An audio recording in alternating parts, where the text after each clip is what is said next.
আজকের ভিডিওটা একটু অন্যরকম হতে চলেছে। আজকে যাব হচ্ছে আম বাগানে। আর আম বাগানের কাছে তো আছে নারকেল কুঞ্জ। তো সবাই জানো পৃথিবীর মধ্যে একটা অন্যতম পর্যটন কেন্দ্র হিসেবে হয়েছে। তো চলো সকালবেলা ঝটপট রেডি হয়ে গেলাম। নমস্কার, আমি মিনতিস লাইফস্টাইলে আবার একটি নতুন ব্লগে সবাইকে স্বাগত জানাচ্ছি। তো দিনটা ছিল সোমবার সকালবেলা যথারীতি সব কাজ কমপ্লিট করে ছেলেকে নিয়ে স্কুলে যাব ভাবছিলাম, কিন্তু এমনই বৃষ্টি পড়ছিল। তো ভাবছিলাম যে আজকের ওয়েদারটা ভালো না, ছেলেকে নিয়ে স্কুলে যাব না, কিন্তু তারপরে দেখলাম আবার স্কুলের টাইমটা পেরিয়ে গেল। তো আকাশটা মোটামুটি ভালো হয়ে গেছে।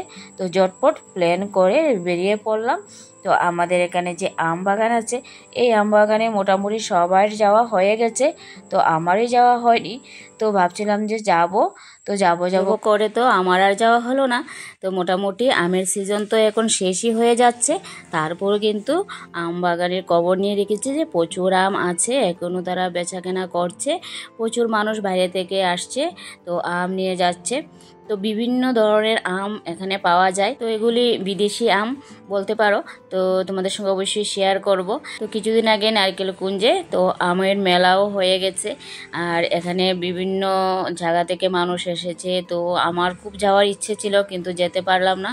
তো বিভিন্ন অসুবিধা তো দেখেই যায়, আর বিশেষ করে সত্যি মনটাও ভালো থাকে না। তো তোমাদের সঙ্গে ভিডিও আমি শেয়ার করতে পারছি না, মায়ের শরীরটা ভালো হচ্ছে না বলেই চলে। একদিন ভালো থাকলে অন্যদিন খারাপ, মানে মনটাও ভালো লাগে না। তো আজকে ভাবলাম যে চলো একটু ঘুরে আসি। তো ছেলেও যেহেতু ঘরেই থাকে, ওরে নিয়েও কোথাও যে যাব তো সেরকমভাবে হয় না। তো আজকে ভাবলাম যে চলো যাই। আর তো মোটামুটি আম বাগান দেখতে দেখতে যাচ্ছিলাম। তো ভাবছিলাম যে ফেরার পথে আমগুলি কিনবো, কারণ সামনে যেহেতু আম বাগানের সঙ্গেই আছে নারকেল কুঞ্জ। আর এই প্রসিদ্ধ নারকেল কুঞ্জ সম্পর্কে অনেকেই জানো, অনেকেই হয়তো দেখেছো। তো কত মানে সুন্দর দৃশ্য, একটা প্রাকৃতিক সৌন্দর্যের মধ্যে আছে আমাদের এই নারকেল কুঞ্জ। তো সত্যি এই মনোরম দৃশ্য দেখতে সবারই ভালো লাগে। আর প্রাকৃতিক সৌন্দর্যের মধ্যে একটা কি বলবো, মন ভালো হয়ে যাবেই এখানে আসলে। আর এখন তো গরমের সিজন, তো এই গরমের মধ্যে যখন এই প্রাকৃতিক সৌন্দর্যের মধ্যে এত হাওয়া বইছে, তো এত ভালো লাগে। তো অনেক পর্যটক এসেছে, আমরা যখন গিয়েছিলাম তো তারা শুনছিলাম যে কথা বলছিল যে এই গরমের সিজনে এখানে থাকলে এসির দরকার হবে না, তো কোনো মানে ইলেকট্রিক পাখার দরকার হবে না।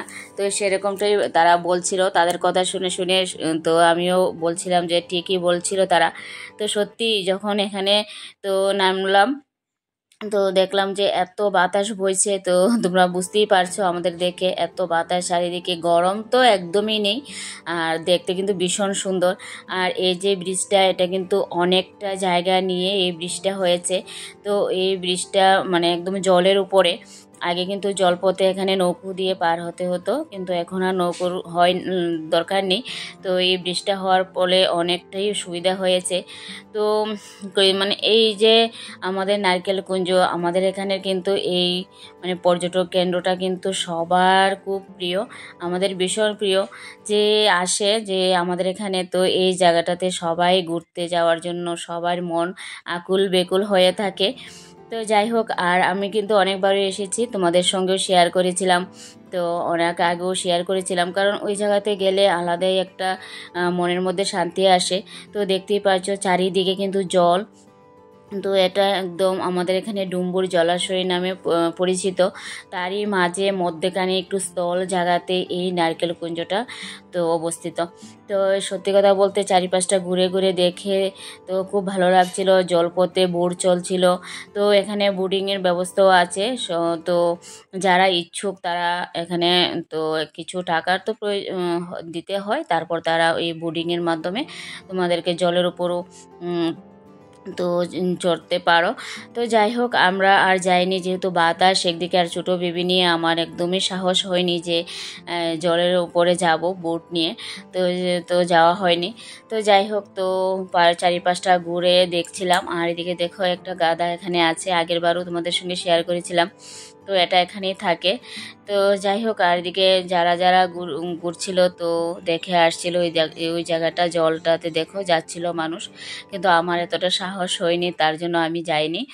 তো আজকের ওয়েদারটা একটু খারাপই আছে, তো সকালবেলা বৃষ্টি ঝিরঝির করে পড়ছিল, তো রৌদ্র তো একদমই নেই, আর বৃষ্টি আসবে আসবে এরকমটাই কালো মেঘে আচ্ছন্ন হয়েছিল আকাশ। তো এবারে মানে বৃষ্টি আসবে, তো তার জন্য জলপথে কেউই যাচ্ছিল না, তো সবগুলি বোট এখানেই ছিল। তো যাই হোক, আমরা ফেরার পথে তো এখানে অনেকটা সময় কাটিয়েছিলাম নারকেলকুঞ্জতে, তারপর বেরিয়ে পড়লাম। তো সামনে যাওয়ার পথে যেহেতু আম বাগান, আর এই আম বাগানে যে কত ধরনের আম আছে তোমাদের সঙ্গে অবশ্যই শেয়ার করব। যদিও আমের সিজন অনেকটাই শেষ, অনেক ধরনের আম শেষও হয়ে গেছে। তো এগুলি সত্যি কথা বলতে বিদেশি আম। তো আমাদের এখানে আগে তো পাওয়া যেত না, আর যদিও আসতেও বাইরে থেকে। তো বিশেষ বিশেষ করে আমরা কিন্তু মালদার আম আগে খেতাম, কলকাতা থেকে যে আমগুলি আসতো আমাদের এখানে। তো বুঝতেই পারো কতদিন পর এই আমগুলি আসতো, একদমই তো অর্গানিক গাছ থেকে পাড়া আম নয়। তো যাই হোক, তো আমাদের এখানে যখন আম বাগান হয়েছে এই 3 বছর যাবৎ কিন্তু আমরা ভালো আম খাচ্ছি। তো এই যে চলে আসলাম আম বাগানে, আর দেখো, তো আমার ভাই আম নিয়ে কেটে সবাইকে দিচ্ছিল, কারণ আম বাগানে আসলে ওই মালিক নাকি খুবই ভালো। আমার ভাই বলছিল, ও অনেকবারই এসেছে, তো তারা খেতে দেয়, যত পারো খেতে পারো। তো আম বাগানে আসলে আর যদি ঘরে নিয়ে যাও তাহলে কিনে নিয়ে যেতে হবে। কিন্তু আমরা সবাই মিলে প্রায় 1 কেজির মতো হয়তো আম খেয়ে নিয়েছিলাম, কারণ আমগুলি তো ভীষণ বড় বড়। দুইটা বা তিনটা আম দিলে 1 কেজি হয়ে যায়, আর খুব সুস্বাদু, একদম গাছ পাকা, মানে কি বলবো, খুবই ভালো লাগছিল।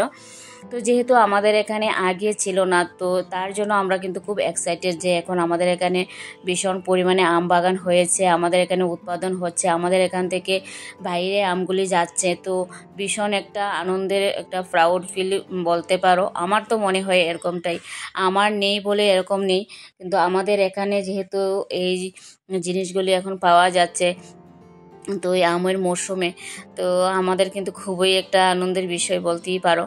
তো এদিকে দেখো আমার হাজব্যান্ড, আমার ছেলে এদিকে আম বাগানগুলি মানে ঘুরে ঘুরে দেখছিল, আর দেখো আমাকে দেখাচ্ছিল, দেখো আমগুলি সবগুলি এখন পেকে যাবে।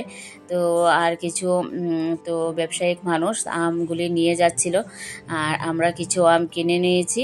তো এখানে ভার্মিস ছিল, আর আম তো অনেক ধরনের আম ছিল, তো যেগুলি শেষ হয়ে গেছে, তো এখন বার্মিশ তো লাস্টের দিকে। তো তো দেখো কত আম, অনেক বড় বড় সাইজ ছিল।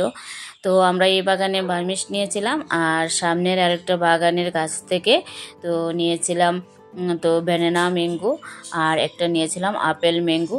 তো এদিকে চলো তোমাদের সঙ্গে শেয়ার করছি। তো যাব আবার নেক্সট, তো নেক্সট আরেকটা সামনের দিকে যাব, আর এদিকে সবাই মানে বলছিলাম চলো এদিকে একটুখানি তোমাদের সঙ্গে শেয়ার করছিলাম। তারপর সামনের দিকে চলে আসলাম, এই ম্যাঙ্গোটার নামটা আমি ভুলে গেছি, তো বলতে পারলাম না। আর এদিকে দেখো আম নিয়ে বসে আছে, এদিকে ব্যানানা ম্যাঙ্গো আছে, তো ওইদিকে আপেল ম্যাঙ্গো আছে। তো আরও ভ্যারাইটিস ম্যাঙ্গো আগে ছিল, তো যেগুলি এখন আর নেই। তো কিছুদিন আগে তো একটা মেলা হয়েছে, মেলাতে প্রচুর মানুষ এসেছিল, তো এখানে প্রচুর বিক্রি হয়ে গেছে। তো যাই হোক, তো দেখো আমরা নিয়ে এসেছিলাম লাস্ট ব্যানানা আর আপেল, আর নিয়ে এসেছিলাম তো বার্মিশ। তো চলো আজকের ভিডিওটা কেমন লাগলো অবশ্যই জানিও। আর আজকে তো কোনো ব্লগ ভিডিও তোমাদের সঙ্গে শেয়ার করিনি, তো একটু কেনাকাটা আমের, তো এই আম বাগানে গিয়ে কিন্তু ভীষণভাবে আনন্দ পেয়েছি, ভালো লেগেছিল, সময়টা কাটিয়েছি। তো যাই হোক, আজকের ভিডিওটা এই পর্যন্তই। সবাই ভালো থেকো, যদি ভালো লাগে একটা লাইক করতে ভুলো না। টাটা।